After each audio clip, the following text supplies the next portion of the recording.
How's it going out there, everyone? I just finished watching the 4th episode of Starfleet Academy, Vox in Excelsior. And I will say it is an improvement from the 3rd episode big time. The 3rd episode put me to sleep. And while this one was definitely not fast-paced, it definitely was better. Does it still not feel like Star Trek? Absolutely, it doesn't feel like Star Trek. This episode has problems. While it's trying to tell a story, it still doesn't feel like it's telling a Star Trek story. And in my opinion, they have completely screwed up once again when it comes to the history of Star Trek. Chancellor's address, stardate 868943.8. I'm struck by its beauty. I'm struck by its very existence. First, let's talk about the opening of this whole episode right here. Chancellor's address has replaced the captain's log. We don't even say Chancellor's log, we say Chancellor's address. You're not addressing the school. You're recording a log, first of all. And you are the captain of the Athena. Yes, you're out there in space. It's part of Starfleet Academy, floating around in space. But at the beginning of the pilot episode, your number one addressed you as captain when you were taking possession of the ship. So there's a problem that I have with that. But at the same time, look at the scene right here. She is all alone on the bridge. Where the hell is everyone else? Excuse me if I'm wrong on this, Chancellor, but on your first outing, taking the ship back to Starfleet Academy in San Francisco, your ship was attacked. So it doesn't give me much confidence and hope for your judgment as a commander when you have allowed everyone on the bridge to be removed so you can perform your Chancellor's address. This episode basically opens with the doctor talking to his class about their next assignment having to do with addressing each other, basically debating. They're going to be debating each other, coming up with a topic, and arguing the pros and cons of the topic. The problem here is the opening statement of the doctor, quoting an episode from Star Trek The Next Generation. With the first link, the chain is forged. The first speech censured. The first thought forbidden. Us all. Irrevocably. It's a great speech, except it's not complete. You know, there are some words I've known since I was a schoolboy. With the first link, the chain is forged. The first speech censured, the first thought forbidden, the first freedom denied, chains us all irrevocably. Those words were uttered by Judge Aaron Satie. For a hologram that's over 800 years old, he better get his programming checked because apparently he can't even quote it correctly. Speech and debate is not for the chicken shit.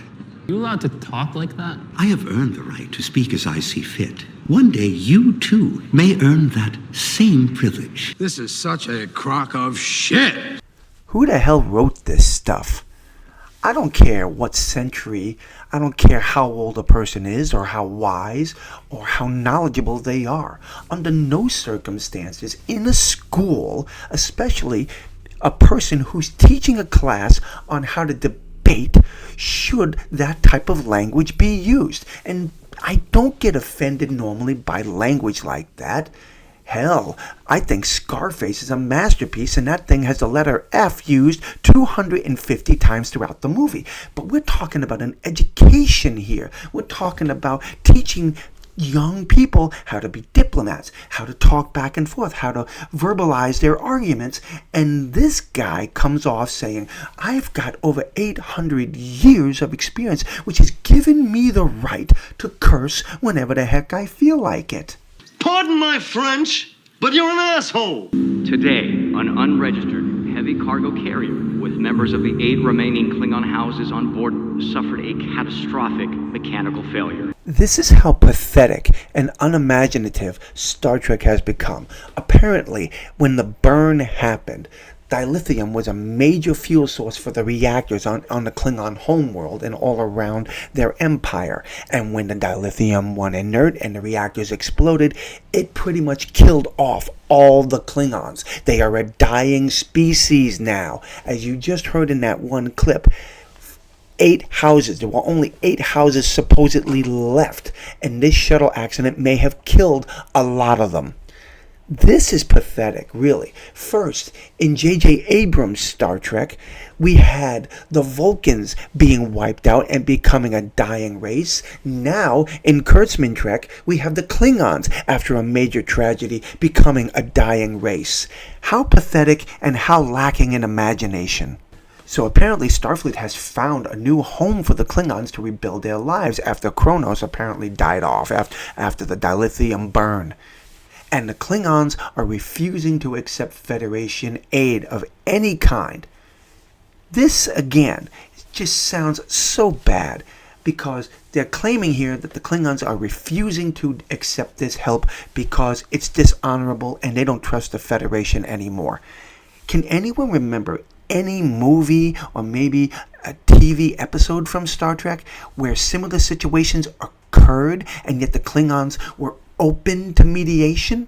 I will do what must be done. Fall back, pull my forces out of Cardassian space, fortify the Klingon Empire, and prepare for a fight to the death. Maybe there's a better way. The Khitomer Accords. The treaty between the Federation and the Klingon Empire is dead. But we can bring it back to life again.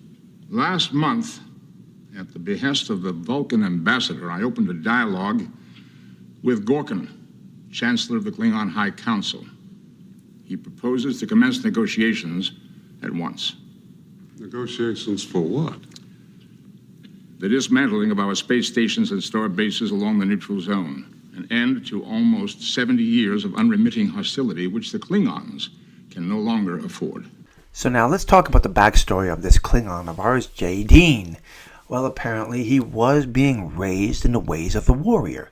His father was a proud Klingon who obviously wanted to teach them the ways of Kahless. Apparently after the burn, the Klingon Empire rejected anything that had anything to do with the Federation. Jadine's family really hated the Federation and wanted nothing to do with the technology. Jadine's brother encouraged him to join Starfleet, recognizing that he was a warrior and wanted him to explore his true nature. Meanwhile, their father, who was raised and tried teaching the ways of Kahless and how to be a true Klingon warrior, wanted nothing to do with the Federation and wanted to make sure that his family grew up with an honorable house in the ways of Kahless. When his brother is critically injured playing around with Federation technology, Jadine suggests that the dermal regenerator they saw in the market could save him. Their father responds, "We want nothing to do with the Federation or their technology," and lets him die.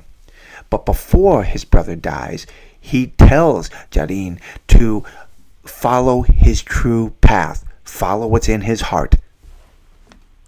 The one thing I will give them credit for here is when it came to his father, they did try to recognize that this was a proud house and they tried to honor the ways of their forefathers and the teachings of Kahless, which Jadine here flat out rejected. And as a result of this, on the day that he was out with his father and on a hunt, the first hunt that this boy would have to prove that he is officially a Klingon warrior, he rejected the idea of killing any animal just to prove that he was a warrior. His father got ticked off and told him, this is not the path for you.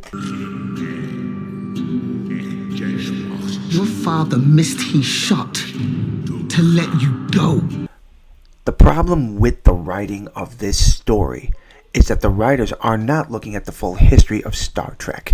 They are just looking at the Klingons as an honorable race, and if we just change it around a little bit and make it so it's more modernized, they'll accept the fact that Klingons can change their views and their values. But this is a culture that's prided itself on ancient centuries-old beliefs.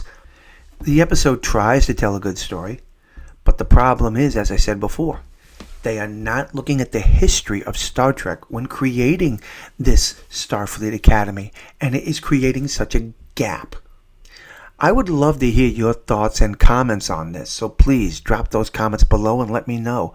Until the next time, my friends, God bless.